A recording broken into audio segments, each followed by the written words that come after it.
लाला तो इतनो प्रेमी है सेवा को। यशोदा मैया तो के मैया तो को दूध प्यारो की पूत। मैया बोली लाला मोह तो तू ही प्यारो है। अच्छा मैया तो मोह अपनी गोद में लेके दूध पिवाए दे। यशोदा मैया दूध पिवा रही हैं और दूध पी रहे हैं ठाकुर जी गोद में बैठ के, और यशोदा मैया ऐसे दही मथ रही हैं और दही मथते मथते दूध पिवा रही हैं। अब ठाकुर जी को वहां में आ रही है दिक्कत। ठाकुर जी बोले जे दही ज्यादा प्यारो लग रहा हो मैया, जी सबरे गौरस ज्यादा प्यारे लग रहे हैं, मैं दूध पी रहा हूं, मेरी तरफ ध्यान ना है। जैसे दूध कहीं ओट रहे हो और निकर के बाहर आने लगो तो मैया लाला को दूर ऐसे पटक के चली गई समारवे दूध। ठाकुर जी बोले मेरी सेवा में विघ्न डारे वारो जो भी हो वा कुछ छोड़ूंगा नहीं। तुरंत ठाकुर ने सबरे गौरस फोड़ दिए। वही दामोदर लीला प्रकट हुई भागवत जी में। क्या सिद्ध किया ठाकुर जी ने? बोले भैया मोकू अगर घर में पधरायो है तो जितनी देर मेरी सेवा में रहो चित्त वृत्ति और कहीं नहीं जानी चाहिए, और कोई स्मृति और कोई ध्यान उस समय आपके रहना नहीं चाहिए। मेरे तो गिरधर ही गुणगान, मेरे तो गिरधर ही मेरे तो गिरधर ही गुणगान गाओ। मेरे तो गिरधर ही गुणगान, हे मेरे तो गिरधर ही गुणगान, मेरे तो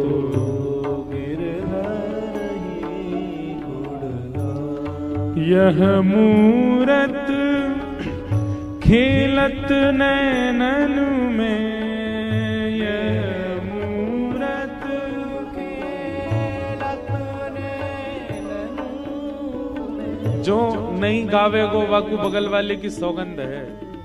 ये पद यहाँ गाए जा रहे हैं, ये वही पद हैं जिनसे श्रीजी बाबा अच्छा एक और बात याद आ गई मुझको। कल हमारे एक पंडित जी हमसे बोले महाराज जी श्रीजी बाबा कौन है? श्रीनाथ जी में कोई बाबा है श्रीजी बाबा? मैंने कहा अरे श्रीनाथ जी को श्रीजी बाबा बोले।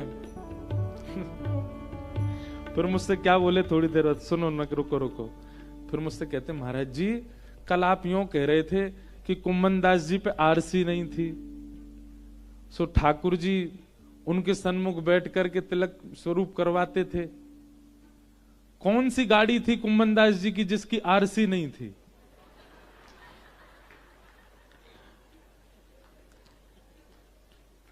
मैंने दंडवत तो प्रणाम किया और जितने थे सबसे कहा इनको प्रणाम करो।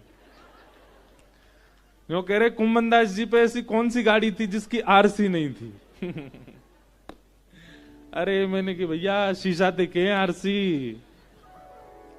तो फिर मुझको बाद में ये लगा मैंने कि जब हमारे संग रहने वाले पंडित जी के इतने संशय हो सकते हैं तो आप सबके तो कितने होते होंगे।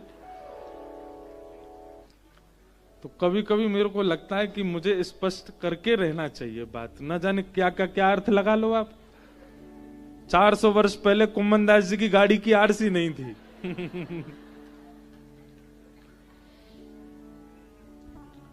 सेवा किसे कहते हैं? जहां तन प्राधान्य नहीं है, मन प्राधान्य है। ये आंख, ये हाथ, ये पैर, ये मुख, ये कान, ये केवल क्रिया करने के लिए मिले हैं। इनकी क्रिया विशेष नहीं होनी चाहिए, आत्मभाव प्रिय विशेष होना चाहिए। कृष्णदास कह रहे हैं मेरे तो गिरधर ही गुणगान, मेरे तो गिरधर ही गुणगान। सेवा करो तो उस समय कैसा भाव होना चाहिए? आहा, यह मूरत खेलत नैनन में, यह मूरत खेलत नैनन में, यह मूरत खेलत नैनन में, यह मूरत खेलत नैनन में, यही हृदय में ध्यान, यही हृदय में ध्यान। मेरे तो गिरधर है गुणगान,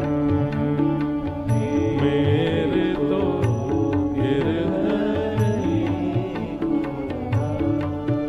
ओ मेरे तो गिरधर है गुणगान, मेरे तो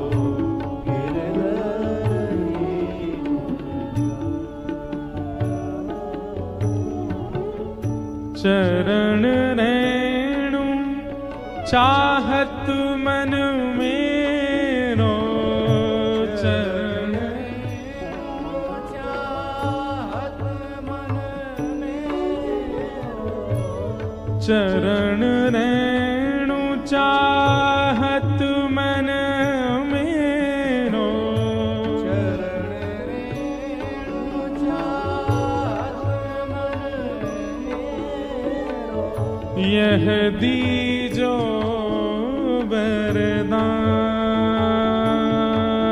वरदान, यह दीजो वरदान। हे कृष्णदास को जीवन गिरधर,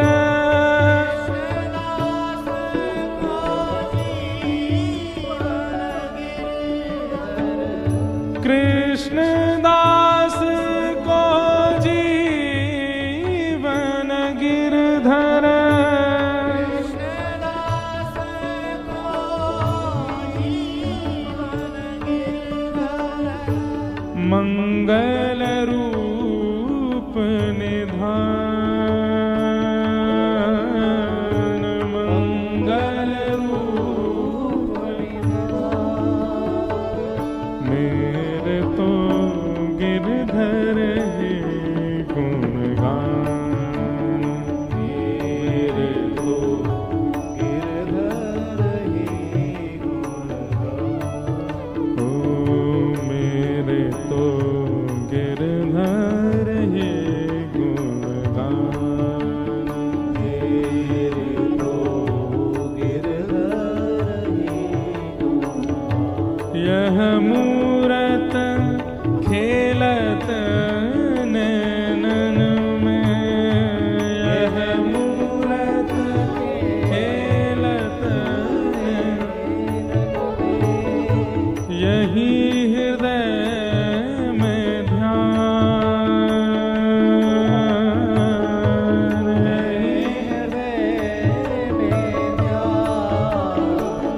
मेरे तो गिरधर है गुणगान, मेरे तो गिरधर है गुणगान, ओ मेरे तो गिरधर है गुणगान, मेरे तो गिरधर है गुणगान। हमारे अष्ट सखाओं ने जो गाया है ना, ये समस्त वेद वेदांत पुराणों के समस्त सार बात हैं, और उनको भी खोल खोल के प्रस्तुत किया है। अब जिस विषय की हम चर्चा कर रहे हैं कि सेवा देह की नहीं है, देह से नहीं होती है, वो आत्म से होती है, वही बात यहां पर प्रस्तुत कर देते हैं श्री कृष्णदास। सेवा कर रहे हैं हम हाथ से, पर उसमें जब तक आपकी चित्तवृत्ति नहीं होगी, चित्तवृत्ति कैसे लगेगी कि आप सेवा तो कर रहे हो अपने ठाकुर जी की, पर उस समय ठाकुर जी आपको लीला करते हुए दिख रहे हैं। कोई भाव आपको ऐसा दिख रहा है, जैसे हमारे मैं श्रीजी बाबा ही बोले बारो, हमारे श्रीनाथ जी में बंटा भोग रखे जाते हैं ठाकुर जी के सन्मुख। उन बंटा भोगों में कई प्रकार की सामग्री रखी जाए, एक बार मैंने भी दर्शन किए तो वहां में एक मिश्री थी, वो ऐसी बिल्कुल गोल गोल गेंद जैसी मिश्री। मैंने पूछी, मैंने कि जी ऐसी मिश्री काई को है, गेंद जैसी मिश्री काई को है? तो मुंह से बोले जो सेवक थे, बोले लाला को बाल रूप है ना श्रीनाथ जी, तो लाला के सबरे दांत ना आए हैं, कभी कभी लाला की खुजार होवे, सो खुजरी होवे तो कहा करें वही मिश्री ते अपनी खुजा ले मुख को, अपने जो खुजरी होवे दांत ने करते समय बाकी खुजार में ऐसे ऐसे आय आय करके वो मिश्री खा ले ठाकुर जी, और वही से ठाकुर जी को सुख मिले। अब ये भाव कितना सुंदर है। ये कब हो सकता है? आप केवल देह से सेवा कर रहे हो तो आपके लिए तो वो पाषाण है, आप उनके प्रति ये भावना रखोगे ही नहीं। लेकिन आप आत्मभाव से जब उनकी सेवा करोगे तब आपके चित्त में लीला दिखेगी। आप श्रृंगार करोगे, आप माला धराओगे तो माला से ये नहीं लगेगा कि ये 2 लड़ की माला है, आपके मन में भाव आएगा ये 2 लड़ हैं माला में, ये किशोरी जी की 2 भुजा हैं, पीछे से किशोरी जी ने लाल जी को ऐसे अंक में भर रखो है। ये 2 भाव आएंगे। कभी कभी ठाकुर जी को चुटीले धराए जाएं, हमारे लाल जी अब इतने छोटे से हमारे दिखे ना है लाल जी दूर से, तो मैं तो खूब प्रयास करूं मैं लाला कैसे दिख जाए, बड़ी बड़ी स्क्रीन भी लगवा में। गौर से देखियो ठाकुर जी को ऐसे यहाँ चुटीला धराए जाए, 2 चोटी ऐसी छोटी छोटी हूं मैं, और कभी कभी श्री जी के भाव से लंबो चुटीला यहां धराए हो जाए ठाकुर जी को। ये सब भाव लीलात्मक रूप से सेवा में होते हैं, केवल श्रृंगार नहीं होता है ठाकुर जी का कि ये पाग पहना दी, ऐसे बागा पहना दिए, ऐसे माला पहना दी, ऐसे कुंडल मकराकृत मत्स्याकृत पहना दिए, ऐसे नहीं होती है सेवा। केवल सजाना नहीं है ठाकुर जी को, वहां लीला है, उस लीला के भाव से ठाकुर जी श्रृंगार करते हैं अपना। वही भागवत जी कह रही हैं, धर्म प्रौजित कई तवोत्र परमो, भागवत श्रवण करने वाला श्रोता वो परम धर्म धार्मिक हो जाए, धार्मिक नहीं परम धार्मिक, परम धर्म का पालन करने वाला हो जाए। और परम धर्म किसको कहते हैं? इसी को कहते हैं जो देह का केवल आश्रय लेता है, किस लिए? भगवत प्राप्ति के लिए। अभी क्या है? अभी हमारी स्थिति ऐसी कि हमारे भीतर जो आत्मा है, हमारे भीतर जो चित्त है, मन है, बुद्धि है, उन सबको हमने दास बना रखा है देह का। लेकिन परम धर्म जब जीवन में आता है तो देह दास बनता है आत्मा का, मन का, व्यवहार का, बुद्धि का। देह दास होता है, और देह जब दास बनता है ना तभी भगवत प्राप्ति कराता है वह देह। देह को स्वामी मत मानो, देह को दास बनाओ। धर्म प्रोजित कई तवोत्र परमो, और निर्मत्सराणाम सताम, मात्सर्य दोष से रहित। भागवत का अधिकारी कौन? अब देखो यहां सारी कड़ियां जोड़िएगा। तो परम धर्म किसके जीवन में आएगा? बोले जिसके जीवन में मात्सर्य दोष नहीं होगा, दूसरे के प्रति ईर्ष्या की भावना जिसके चित्त में नहीं है। एक बात मैं कथा में, पिछले कुछ कथाओं से एक बात कह रहा हूं, पूज्य गुरुदेव भगवान भी मंच पे बैठे हैं, ये सब इन्हीं की कृपा से हमको मिले।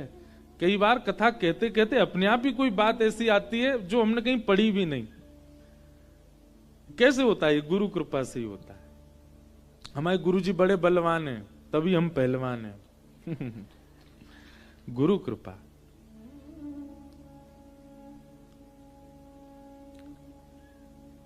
और वो बात क्या है? जितने भी दोष हैं एक मानव के भीतर प्रकट होने वाले, समस्त दोषों से युक्त व्यक्ति भगवत प्राप्ति कर सकता है। काम, क्रोध, लोभ, मोह, ईर्ष्या, द्वेष, अभिनिवेश, अहंता, चिंता, ममता, जितने भी दोष हैं संसार में, इन सब को अंदर ही रहने दो, सबसे भगवत प्राप्ति हो जाएगी। केवल एकमात्र एक दोष है ईर्ष्या। ये ईर्ष्या दोष यदि आपके चित्त में, तो भगवत प्राप्ति संभव नहीं है। भगवान क्रोधियों को भी मिले हैं, भगवान लोभियों को भी मिले हैं, भगवान कामियों को भी मिले हैं, भगवान मोहियों को भी मिले हैं, लेकिन ईर्ष्यालु को मिले हों ये कहीं नहीं सुना गया आज तक। ईर्ष्यालु को ठाकुर जी नहीं मिले। भक्तमाल जी में भी कोई ऐसी कथा ढूंढ के लाओ, मिल जाए तो, जहां ईर्ष्यालु को भगवान मिले हो, नहीं मिल सकते। ईर्षावान व्यक्ति को भगवत प्राप्ति नहीं होती। हां, ईर्षावान व्यक्ति भगवत गुरु कृपा से ईर्ष्या दोष को नष्ट कर दे तो भगवत प्राप्ति संभव है। नहीं तो लोभी, मोही, कामुक हर व्यक्ति के दोष के साथ भगवान ने दर्शन दिया उसको। उसके दोष हैं तब भी दर्शन दे रहे हैं ठाकुर जी, लेकिन ईर्ष्यालु को नहीं। इसलिए हमारी आपसे एक हाथ जोड़ के प्रार्थना है, कोई भी दोष अंदर प्रकट हो जाए चिंता मत करिए, कोई बात नहीं, ठीक है। आपको क्रोध बहुत ज्यादा आ जाता है, रहने दो। आपको किसी वस्तु के प्रति लोभ की भावना, अच्छी बात, कोई बात नहीं, ठीक है। ये सब खांसी जुकाम बुखार हैं, इतनी बड़ी बात नहीं है। कभी कभी खांसी जुकाम का अगर इलाज ना भी किया जाए तो भी वो ठीक हो जाते हैं अपने आप ही, 3-4 दिन में ठीक होने लग जाते हैं। तो क्रोध, काम, लोभ, मोह आदि आदि जो दोष हैं ये सब खांसी जुकाम जैसे हैं, हो जाएंगे ठीक। और नहीं हो रहे हो, कुछ दिन और चल गए हो, काम क्रोध बहुत ज्यादा बढ़ रहा हो, कथा आके सुनो, निरंतर सुनो, औषधि लेना शुरू करो, ठीक हो जाओगे। पर अगर ईर्ष्या चित्त में आ गई है, ये तो कैंसर है, इसका इलाज नहीं है। ईर्ष्यालु व्यक्ति, मैंने अनुभव किया है, वो कथाओं से भी नहीं बदल पाते। ईर्ष्यावान व्यक्ति कथा से भी परिवर्तित कई बार नहीं हो पाता, उसमें उसी का दोष है। कथा में भी कई नियमों का पालन करना पड़ता है। कैसे? शब्दों के प्रति पूर्ण समर्पण, जो व्यास जी कह रहे हैं, व्यास जी के प्रति पूर्ण समर्पण।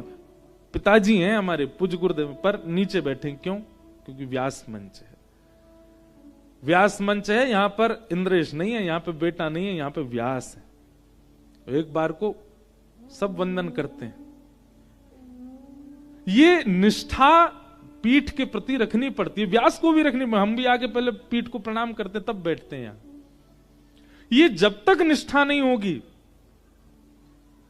तब तक ईर्ष्यालु व्यक्ति कथा से सुधर नहीं पाएगा। तो ईर्ष्यालु व्यक्ति का कल्याण बहुत दुर्गम है।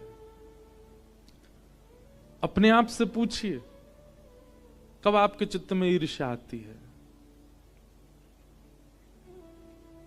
अच्छा, इसमें एक बात और आती है लोगों की तरफ से, वो भी तो हमसे ईर्ष्या करते हैं। पूज्य मलुक पीठ वाले महाराज जी, अभी कथा थी घर पर, तो उन्होंने एक बहुत अच्छी बात कही कथा में कि कोई व्यक्ति अगर आपसे ईर्ष्या मानता है, आप उसके प्रति ईर्ष्या का भाव मत रखो। आपका ईर्ष्या का भाव न होने से ही उसके चित्त में प्रेम आ जाएगा आपके प्रति। कहीं ना कहीं आप भी ईर्ष्या मानते हो, इसीलिए वह भी ईर्ष्या मानता है। ये आदान प्रदान है। अगर आप कहीं हमसे कहते हैं ना, महाराज जी वो हमसे ईर्ष्या कर रहे हैं, तो हमारी दृष्टि ये भी देख रही है, तो फिर आप भी तो करते हो, तभी हो रही है ईर्ष्या। आप में ईर्ष्या नहीं होती तो सामने वाला आपसे नहीं करता। इसलिए हमारी एक प्रार्थना है, एक भावना है, हम स्वयं के लिए भी यही प्रार्थना करते हैं लाल जी से कि लाल जी और कछु तो दियो मत, पर कभी कभी चित्त में ईर्ष्या नहीं आवे कोई के लिए भी। चाहे कोई कितना भी श्रेष्ठ, अच्छा ईर्ष्या भी श्रेष्ठों के प्रति आती है।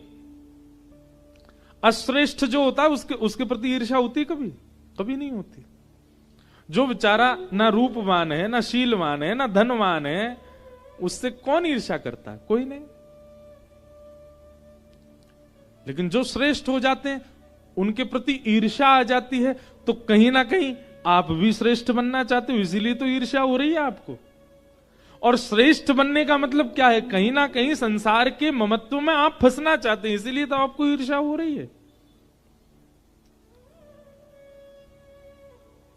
हमने अनुभव कर लिया, हमने पढ़ करके देख लिया, सबको मिल गए ठाकुर जी, ईर्ष्यालु को नहीं मिले।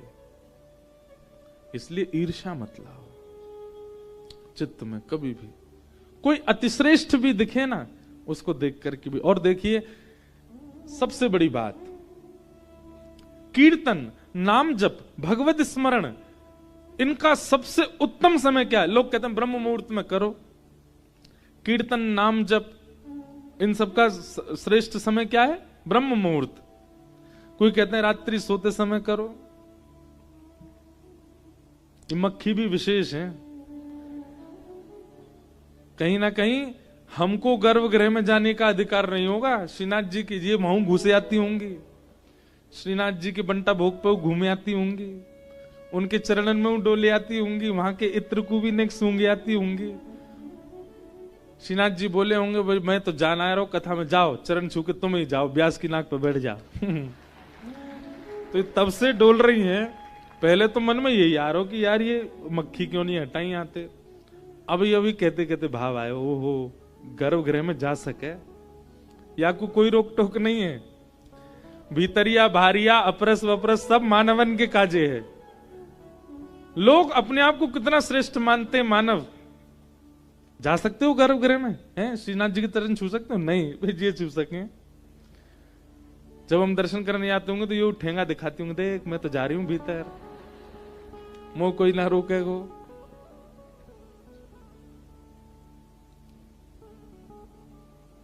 क्या बता रहा था मैं? कहां थी कथा? ईर्ष्या इसके प्रति भी नहीं हुई मुझे।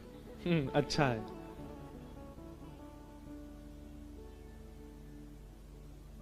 मोरहु बनाओ तो बनाओ श्री वृंदावन को, जो नाच नाच कुहक कुहक आपको रिझाऊंगा।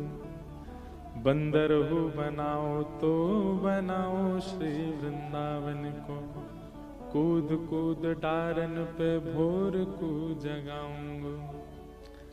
हमारी प्रेम लक्षणा भक्ति का स्वभाव कितना सुंदर है। यत्र प्रविष्टो सकलोपि जंतु आनंद सच्चित घनताम उपैति।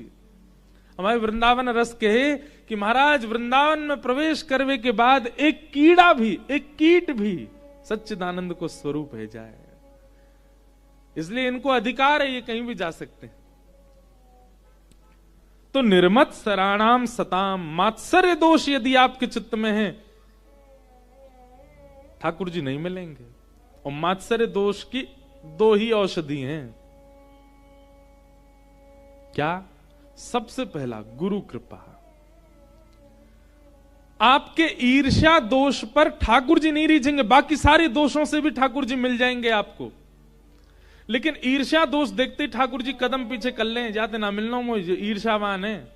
ईर्ष्या दोष देखने के बाद भी अगर गुरु कृपा कर दे तो आपका कल्याण संभव है।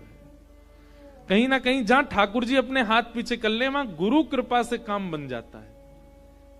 ईर्ष्यालु व्यक्ति के ऊपर भी गुरु कृपा पहला प्रसाद। और दूसरा कथा के प्रति निष्ठा, सत्संग के प्रति निष्ठा। और निष्ठा का मतलब एकाग्र चित्त से सुनना नहीं होता। निष्ठा का मतलब सुनने के बाद कर्तव्यों में लाना होता है। कथा तो बहुत लोग सुनते हैं, बहुत ध्यान से सुनते हैं, मैंने बहुतों को देखा है। व्यास मंच से ना तो नाम लेना है, ना किसी के प्रति संकेत करना है, पर कई बहुत समीप रहने वाले लोगों को भी मैंने बहुत ध्यान से देखा। कथा तो बहुत सुनते हैं, एक स्थिर होकर के सुनते हैं, पर कर्तव्य में दिखाई नहीं देती है।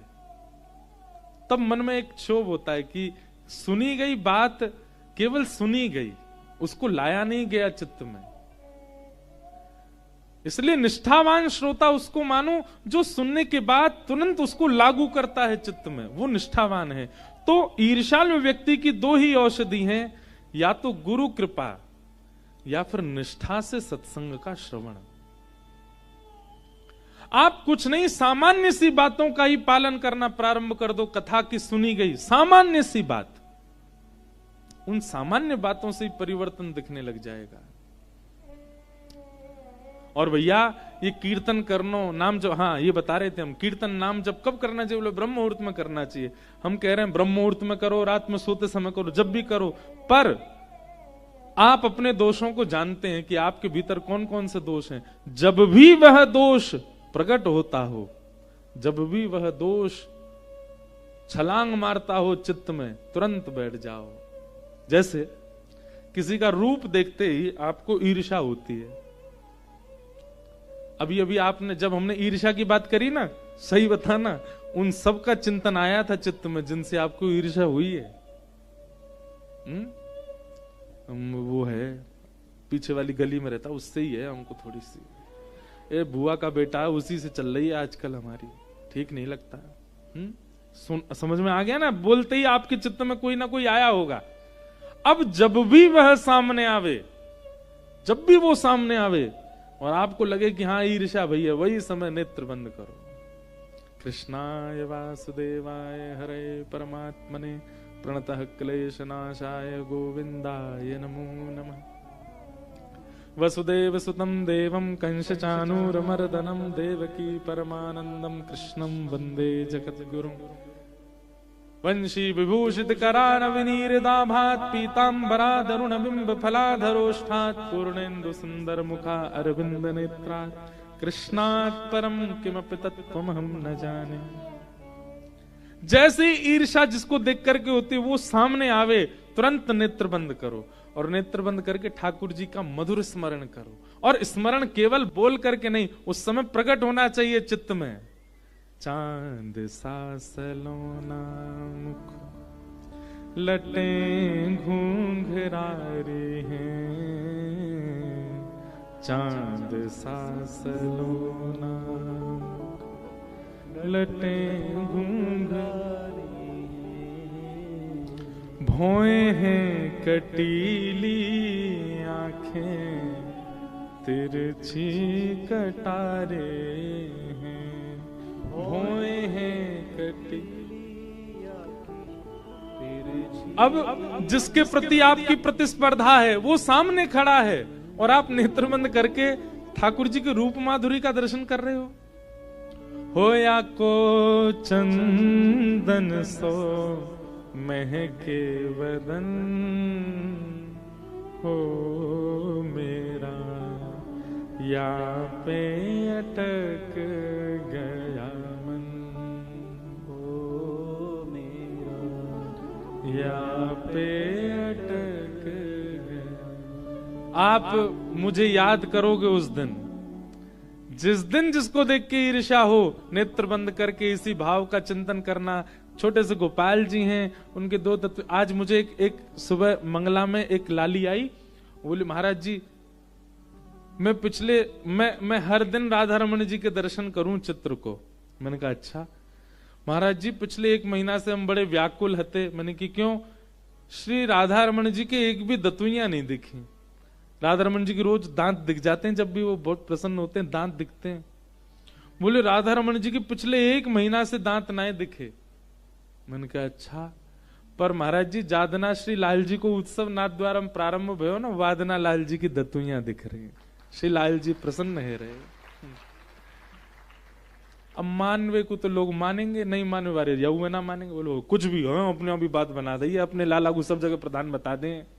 बताओ राम जन्म को उत्सव भी 11 तारीख को भयो, राधा रमन जी की दतुइयां 11 तारीख को दिखी, इनके लाल जी को उत्सव भी 11 तारीख को प्रारंभ। सब ने जोड़ दें लाल जी थे, हम तो जोड़ेंगे, अच्छे जोड़ेंगे, मानो चाहे मत मानो। तो जिसको देख के ईर्ष्या का भाव आता है, ये सूत्र है।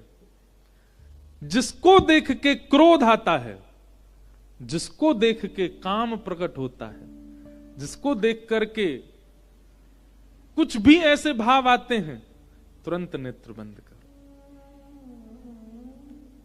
वनमाल गले सोहे मुरली अधर पे, वनमाल चिंतन करो। वनमाला गले में पहन रखी है, अधर पे मुरली धारण कर रखी है, और पीत पट झोका खावे पतली कमर पे, पीत पट झोका खावे पतली।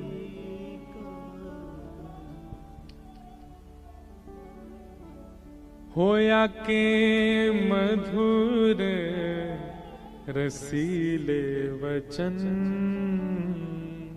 हो मेरा, या पे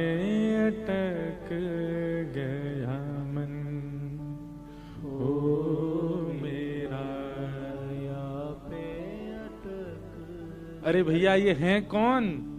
राधा रमण मेरो, राधा रमण रे, राधा रमण मेरो, राधा रमण रे, राधा रमण मेरो, राधा रमण, राधा रमण मेरो। आप याद करेंगे उस दिन मुझको, जिस दिन ईर्ष्यालु व्यक्ति आए। नेत्र बंद करके ठाकुर जी का ध्यान करो, आप पुनः नेत्र खोल के देखेंगे ना, आपकी ईर्ष्या नष्ट हो चुकी होगी। अब उसको देख के ईर्ष्या नहीं होगी। अब वो जब भी आपके आगे आएगा, आपको उसको देख के प्रेम ही होगा। जिसको देख करके उसके रूप पर कहीं काम आपके चित्त में आ गया हो, उसी समय काम, जिनको देख के लजा जाता है, लजाना मतलब क्या कहते हैं, अपने ऊपर शर्म खाता है, बोले मैं काय बात को काम, ठाकुर जी को देख करके, जिसको देख के काम उद्दीपन हो रहा हो, तुरंत ठाकुर जी का कीर्तन करना प्रारंभ कर दो। नेत्र खोल करके जब उसको पुनः देखोगे, काम प्रकट होगा नहीं। कीर्तन का, भजन का, नाम जप का सबसे उत्तम समय क्या है? जब भी आप जब भी ऐसा व्यक्ति, जब भी ऐसा व्यवहार, जब भी ऐसा प्रसंग होता है जिससे आपके चित्त में दोष प्रकट होता है, उसी समय कीर्तन का सबसे श्रेष्ठ समय है। वो सबसे उत्तम समय है कीर्तन का, उसी समय कीर्तन करो। वृषभानु की किशोरी सुन गैया होते भोरी, प्रीत जान के हु थोड़ी तोहे राखेगी शरण, मन भूल मत जइयो राधा रानी के चरण, मन भूल मत जइयो राधा रानी के चरण। ठाकुर जी के, श्री जी के चरणार विंदन के चित्र रखो अपने कक्ष में, अपने फोन में संपूर्ण स्वरूप तो रखे ही हैं सब, ठाकुर जी के चरण रखो। जब भी आपको ऐसा लगता हो क्रोध आ रहा है, लोभ आ रहा है, ईर्ष्या हो रही है, ठाकुर जी के चरण देखो, किशोरी जी के चरण देखो, और चरण देख करके तुरंत शीश नवाओ, आंखें बंद करके स्मरण करो, आपका दोष उसी समय शांत हो जाएगा। और शांत नहीं भी होगा तो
जागो शाम उरहेर, राधे राधे राधे टेर, जागो शाम उरहेर, राधे राधे राधे टेर, जागो शाम उरहेर, राधे राधे राधे टेर, जागो शाम उरहेर, राधे राधे राधे टेर। बांसुरी में बेर बेर करे नाम से रमण, बांसुरी में बेर बेर करे नाम से रमण, मेरे मन भूल मत जइयो राधा रानी के चरण, मन भूल मत जइयो राधा रानी के चरण, मेरे मन भूल मत जइयो श्यामा प्यारी के चरण,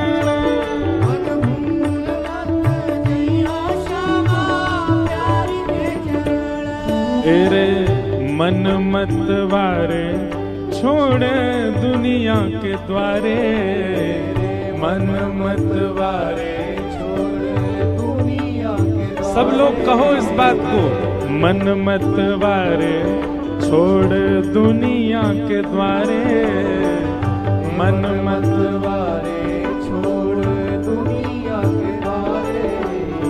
पूरी दुनिया के द्वारे छोड़ देंगे, कहाँ जाएंगे फिर?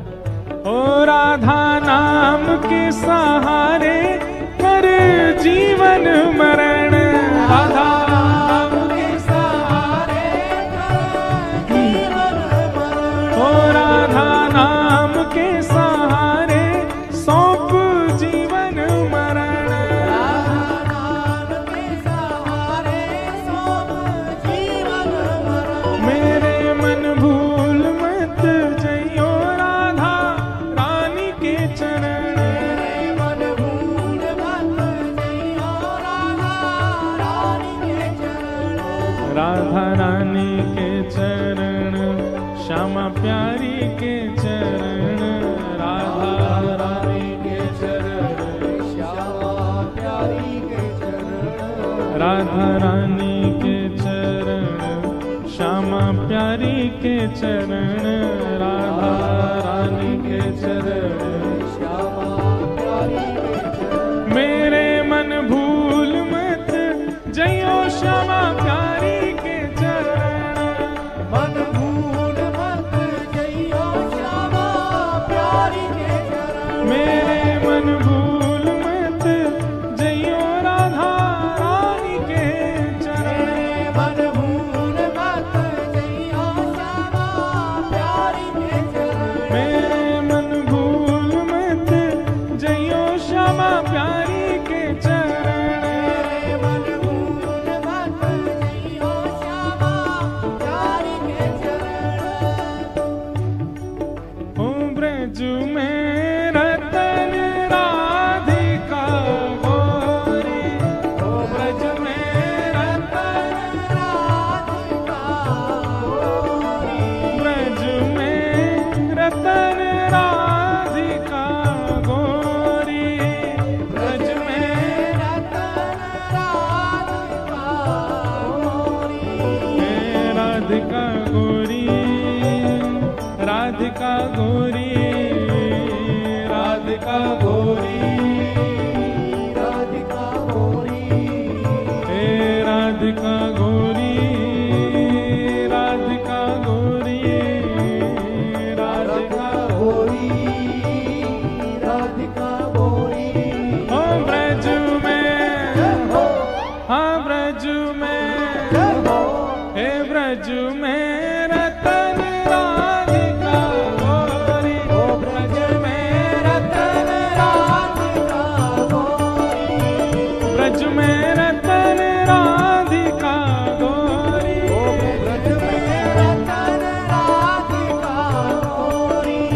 हे कुंज निकुंजन बिहरत दो, कुंज निकुंजन बिहरत दो, हाँ बिहरत दो, बिहरत दो, बिहरत दो, बिहरत दो।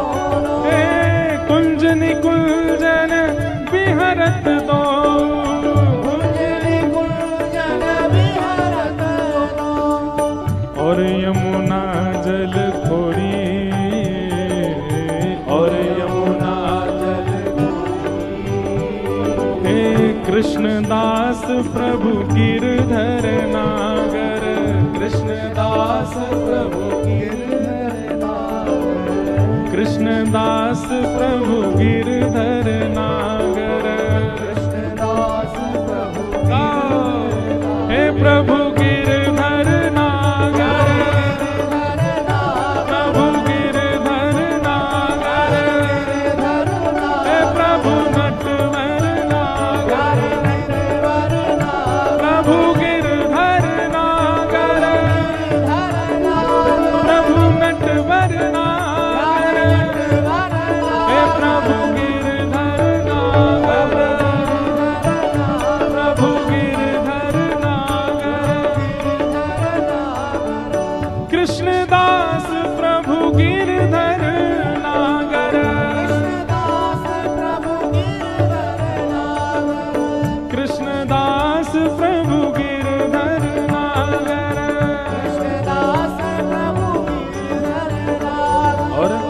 नागरी नवल किशोरी, नागरी नवल किशोरी, ओ नागरी नवल किशोरी, नागरी नवल किशोरी। हो ब्रज में जय होने के जोड़ते होना चाहिए। देखो एक कथा सुनी ना आप लोगों ने, श्रीनाथ जी में सबने जाके जय जयकार करी, बोल गिरिराज धरणी की, गोवर्धन नाथ की, गुसाई जी परम दयाल की, पूछरी के लौटा की। पर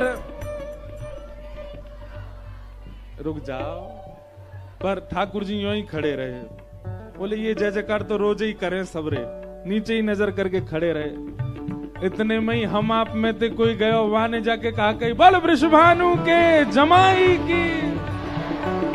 आहा, जैसे ही ससुर जी को नाम सुनो सोई ठाकुर जी की नजर ऊपर है गई। ओहो कौन आया भैया। किशोरी जी को नाम और किशोरी जी के संबंध की कोई भी चर्चा हमारे लाला को बहुत प्रकट करे। हो ब्रज में जोड़ते, हो ब्रज में, हो ब्रज में, हो ब्रज में रतन राधिका गोरी, ब्रज में रतन राधिका गोरी, ब्रज में रतन राधिका गोरी, ब्रज में रतन राधिका गोरी। राधिका गोरी, राधिका भोरी, राधिका गोरी, राधिका भोरी, राधिका गोरी, राधिका भोरी, राधिका गोरी, राधिका गोरी।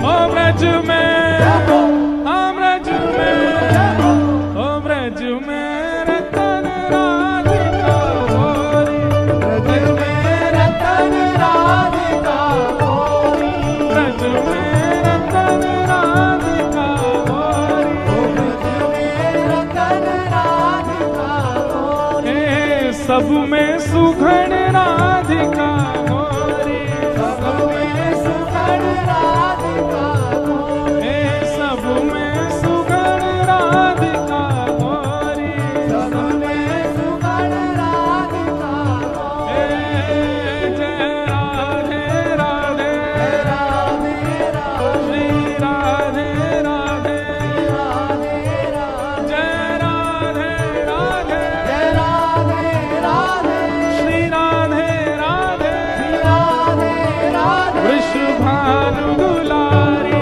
राधे राधे, कीरत सुत प्यारी, राधे राधे, श्री कृष्ण पियारी, राधे राधे, बरसाने वारी, राधे राधे, अति भोरी भारी, राधे राधे, अति भोरी भारी, राधे राधे, हरिवंश पियारी, राधे राधे, हरिदास दुलारी, राधे राधे, जय राधे राधे, श्री राधे राधे, जय राधे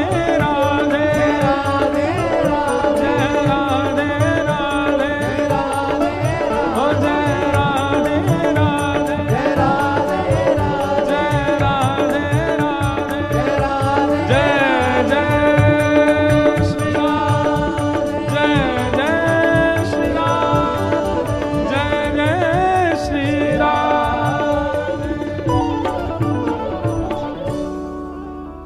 बल वृषभानु के जमाई की जय हो। विराजो विराजो विराजो।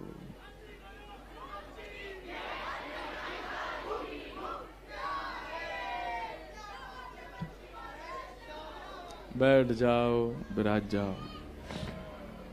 हमारे कृष्णदास जी को पद है और परम गौभक्त श्री राधा कृष्ण जी महाराज खूब भाव से गाते हैं। वे भी 16 तारीख को आएंगे, खूब उनसे गवाएंगे भी और नचाएंगे भी। 16 को उत्सव की विश्रांति है और उस दिन महाराज जी आएंगे। तो हम क्या कह रहे थे? अब देखो एक बात आपने गौर की, इधर देखो यहां देखो, कथा सुनन लगो, बैठते ही बतियान लगे। जितनी देर आप नृत्य कर रहे थे, जितनी देर आप कीर्तन कर रहे थे, जितनी देर आप कथा सुनते हैं, काम क्रोध लोभ मोह ईर्ष्या कहां चले जाते हैं? सब भाग जाते हैं, पता नहीं, दिखते ही नहीं है कहां है। आलस्य चला जाता है। भोग वृत्ति जो हमारी है भोगों के प्रति, वो सब शांत हो जाती है कथा में, सत्संग में, कीर्तन में। इसका मतलब क्या है? कीर्तन का सबसे उत्तम समय, जब भी कोई भाव ऐसा प्रकट हो रहा हो, जब भी कोई दोष प्रकट हो रहा हो, उसी समय कीर्तन करने लगो। इसीलिए हमारे यहां कहते हैं जपात सिद्धर, जपात, पूरे दिन जप ही करते रहो पूरे दिन। अच्छा एक और बात, पूरे दिन जो जप में लगे रहते हैं, कहीं ना कहीं मुझे ऐसा लगता है कि अतीत में जब वस्तु मिल जाती है ना, तो उसका फिर हम वैसा भाव नहीं रखते, उसके प्रति वैसा सम्मान नहीं रखते।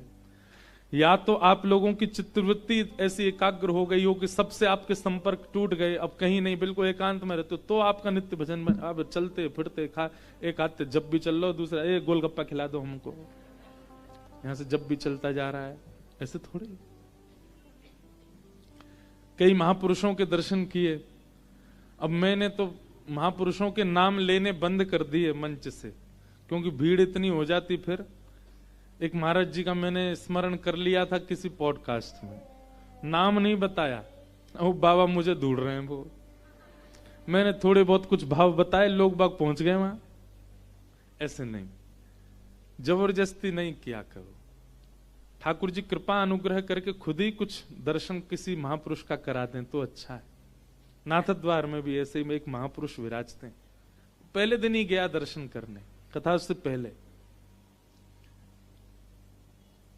गया तो था निमंत्रण देने, 4 घंटा बैठे रहे हम साथ में। कैसी कैसी चर्चा, क्या क्या भाव, संसार का व्यवहार प्रवेश नहीं था वहां पर। दुनिया के लोग सब पूछते तो हैं, एक बार हालचाल तो पूछते ही होंगे, कैसो है तुम्हारा स्वरूप, कैसो है, आपको स्वास्थ्य कैसो है, सब बोलते ही हैं। उन्होंने पूछा ही नहीं। मैं इसी बात को सोच रहा था कि हर व्यक्ति व्यवहार में पूछता जरूर है, या कुछ भी ऐसी बातें करता, मतलब चर्चा में भी व्यवहार नहीं था। मैं जैसे पहुंचा हूं, मैंने कहा महाराज जी हमारे लाल जी का उत्सव है, आप आएंगे तो नहीं, पर निमंत्रित करने आया हूं। उनका प्रत्युत्तर पता है क्या था?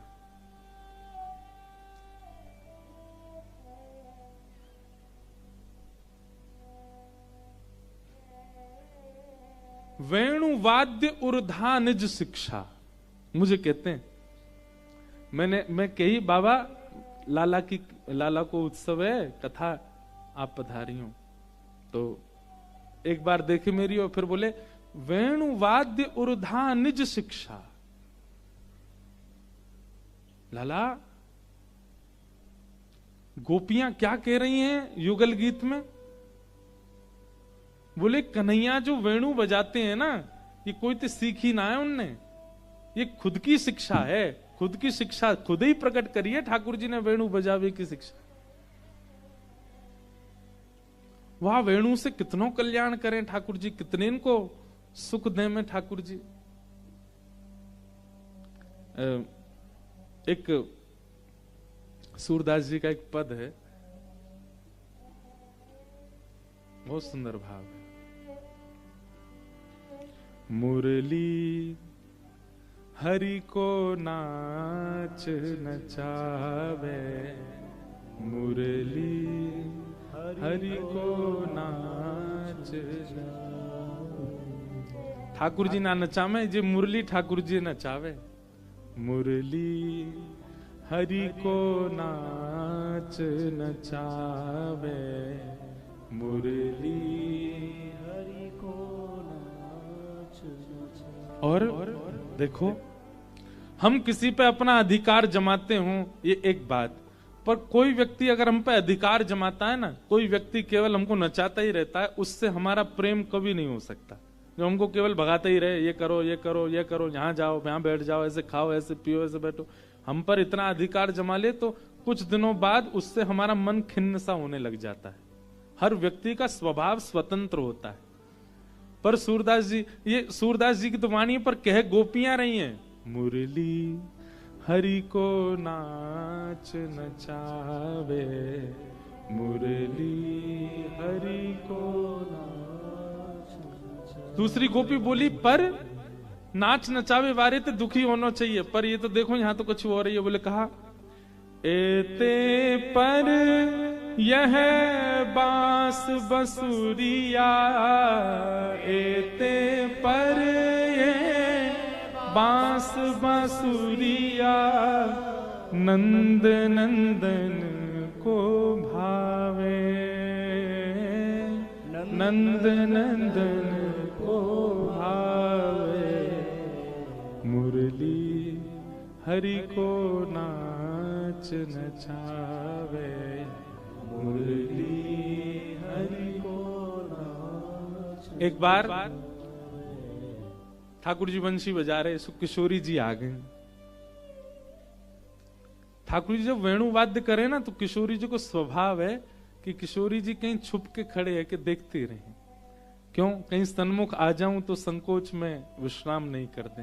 कितनी बार तो ऐसी लीला भी आई है कि सुबह भोर में किशोरी जी आई हैं लीला करवे, ठाकुर जी और किशोरी जी लीला करें, पूरे दिन मान लीला करेंगे, कभी कोई रास लीला करेंगे, कभी कोई लीला करेंगे।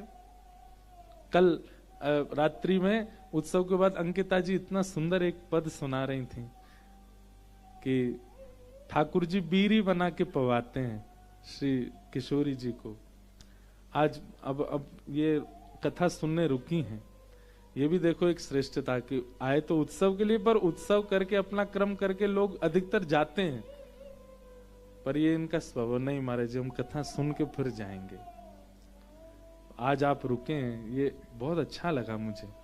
आप यहाँ आए, आपने उत्सव में अपनी प्रस्तुति की, उससे हृदय प्रसन्न था, पर आपने जब कथा में रुकने के लिए और उत्सव में एक दिन केवल बिना कलाकार के केवल श्रोता बन के, तो ये मेरे को और आनंदित किया भाव। तो रात में आप एक पद सुना रही थी, मुझे पद तो याद नहीं, अभी आप ही सुनाएंगे थोड़ी देर में। अभी राजभोग आरती होगी, बाकी बाद एक दो पद सुन लेंगे, फिरते हम। अब कहा जा रहा हूं हमारो जब रुकी है तो सुन लियो, लाभ लियो। ठाकुर जी बीरी बना करके किशोरी जी को पवाते, बहुत सुंदर भाव है। आप सुनाएंगी, मैं भाव बताऊंगा। तो एक बार किशोरी जी आई और किशोरी जी दूर खड़ी खड़ी ठाकुर जी को देख रही है पूरा दिना। कितनी बार ऐसी लीला है कि श्री जी सुबह की आई हैं और ठाकुर जी वेणु बजावे में इतने मदमस्त है गए कि वेणु रव करते करते करते करते शाम है गई। वापस उनके नंद भवन जावे को समय है गयो, श्री जी को वृषभानु भवन जावे को समय है गयो, मिले ही नहीं दोनों। वेणु वाद्य में पूरा समय निकल गयो। फिर श्री जी आके केवल अंक में भर लें लालन को, बोले आज बहुत सुख। आप कब आई? बोले मैं तो भोरते ही यहीं बैठी वंशी सुन रही। ठाकुर जी को कभी कभी लगे कि या वंशी के कारण मैं इतना तत्पर है जाऊं। क्यों? क्योंकि ठाकुर जी वंशी में कोई स्वर नहीं बजाते हैं, ठाकुर जी वंशी में कोई राग नहीं अलापते हैं, ठाकुर जी वंशी में श्री जी कोई भाव रखते हैं। बस एक एक स्वर वे मानते हैं कि ये श्री जी का ही अंग है जो ठाकुर जी बजाते, इसीलिए ठाकुर जी का वेणु वाद्य सामान्य नहीं है। एक दिन श्री जी बोली नेक दिखाइयो या वंशी मैं बजाऊं, मैं बजा के देखूं या को स्वर कैसा है। ठाकुर जी बोले रहन देव आप ते नहीं बजेगी।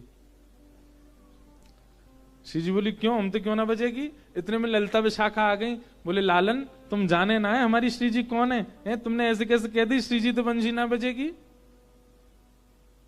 ये जितने गंधर्व हैं, जितने संगीत की विद्याएं, सब हमारी किशोरी जी के नूपुरन में विराजे।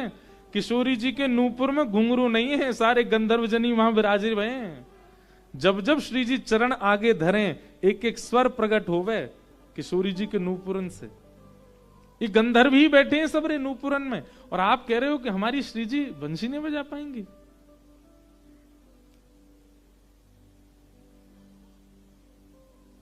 ठाकुर जी बोले अरे मेरी वो बात ना, मैं कोई श्री जी के संगीत ज्ञान पे प्रश्न चिन्ह ना उठा रहा हूं, मैं तो बस एक स्वभाव कह रहा हूं, मेरी बंसी नहीं बजेगी इनते। विशाखा जी बोली श्री जी दिखाए दो ने की, लाला दिखाए दो, आप धारण करो। श्री जी ने जैसी धारण करी और कोमल उंगलियों से आच्छादित किया, और जैसे ही प्राण पिरोए बजी नहीं वंशी। जबकि श्री जी निपुण हैं, खूब सुंदर वंशी बजामे, वीणा बजामे। वैसे अधिकतर पद जो हैं वो ऐसे हैं कि श्री जी वीणा बजामे और ठाकुर जी वंशी बजामे। ठाकुर जी श्री जी से वंशी नहीं बजी, खूब बजा दे। तो फिर ललिता विशाखा बोली जरूर या लाला ने कोई टोना कियो है, कोई टोटका करके आया हो, वंशी में यही माने ना बज रही है श्री जी सो। लेकिन श्री जी बोली हे श्याम सुंदर, ये वंशी बज क्यों ना रही है? ठाकुर जी बोले किशोरी जी, आप वंशी को नाद करते समय नेत्र बंद करके कौन को ध्यान कर रहे हैं? किशोरी जी बोली मैं तो आपको ही ध्यान कर रही, मैं आपको ही ध्यान करके गाऊं, आपको ही ध्यान करके कोई भी वाद्य को स्वर लहरी प्रदान करूं। ठाकुर जी बोले यही मारे ना बज रही, मेरी वंशी अनन्य भक्त है। कौन सी भक्त है? अनन्य का मतलब क्या होता है? ना अन्य, केवल एक की ही उपासिका है, दूसरे की ना। अब या वंशी ते निरंतर आपकी उपासना करी जाए, वह वंशी ते मेरी उपासना करोगी, कैसे बजेगी? या मारे में मना कर रहा हूं, आप सुना बजेगी।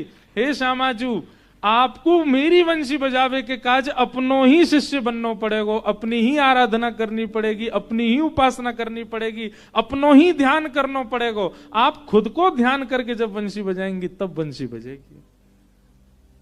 किशोरी जी बोली अपना ध्यान कैसे करूं? बोले ज्यादा ध्यान मत करो, वो तो काम मेरो है, आप केवल इतना ही ध्यान करो कि एक वृषभानु जी की नंदनी है, बजाओ। किशोरी जी ने विचार किया, एक वृषभानु जी की नंदनी है, श्यामाजू हैं, किशोरी जी हैं। जैसे ही अधर पर वेणु धरी वंशी बजन लगी किशोरी जी से।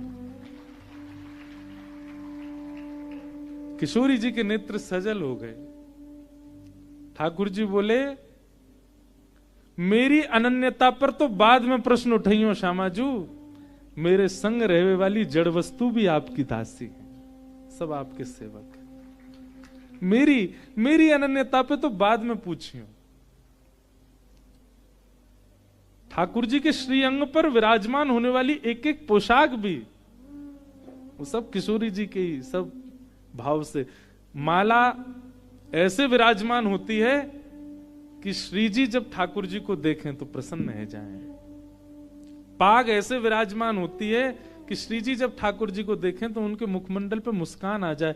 ये सब श्रृंगार भी स्वयं को इसलिए सुसज्जित करते हैं ठाकुर जी के श्री अंग पे जाने के लिए कि श्री जी इनको देखेंगे।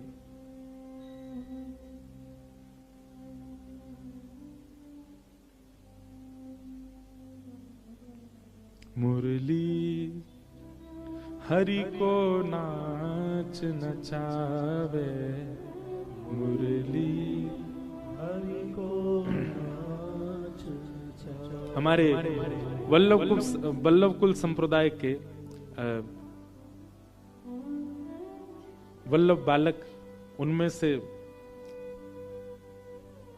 बड़ोदरा में विराजमान जो पीठ हैं वहां के पूज्य महाराज जी श्री द्वारकेश लाल जी महाराज, उनके जो छोटे पुत्र हैं शरणम बाबा जी, शरणम कुमार जी, उनसे हमारा बड़ा प्रेम भाव है, उनसे बड़ी हमारी मैत्री भाव है।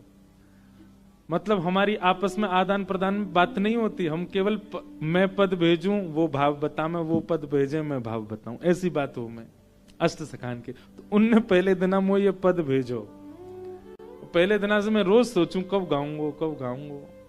आज आयो है नंबर, वो भी आ रहे हैं कथा में, 16 को पधारेंगे। एते पर यह बांस बसुरिया, एते पर बांस बसुरिया, नंद नंदन को भावे,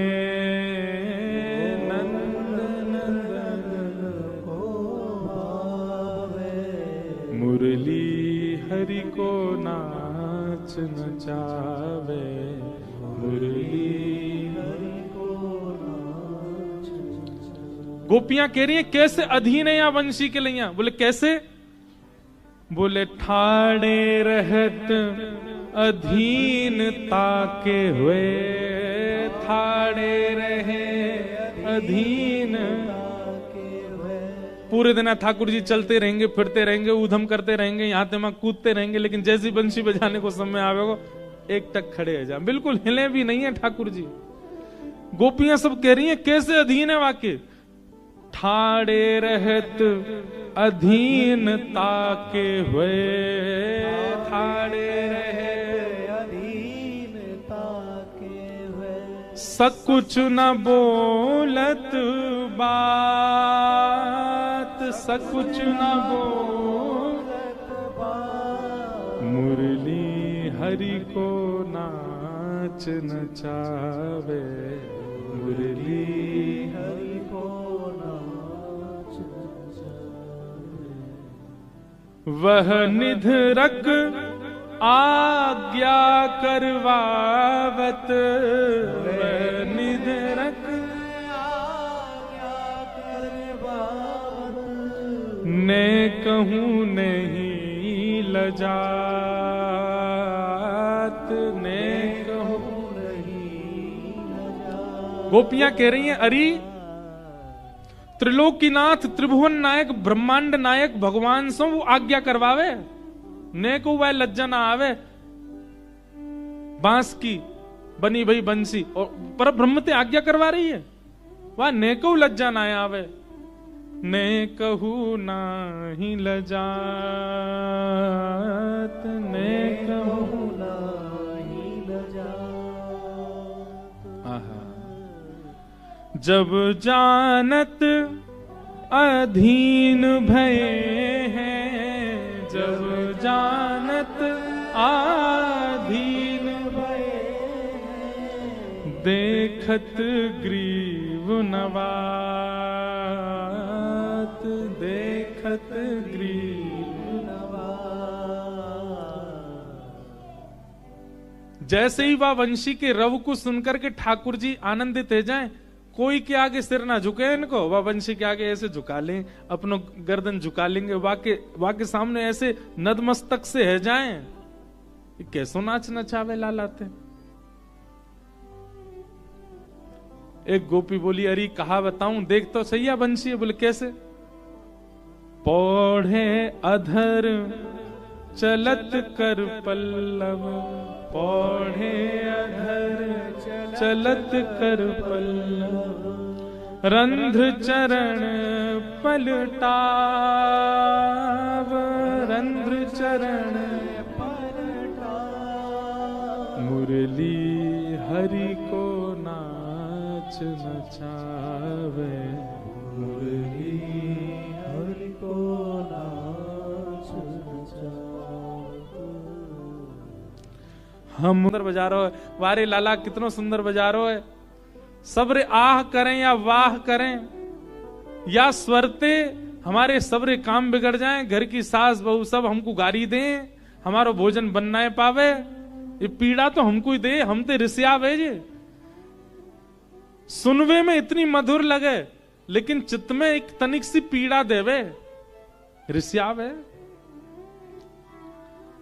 शूर शाम जब जब रीझत हैं, शूर शाम जब जब रीझत हैं, जब जब ठाकुर जी रीझते हैं वंशी बजा करके, तब क्या होता है? तब तब शीश डुलावत, तब तब शीश डुलावत,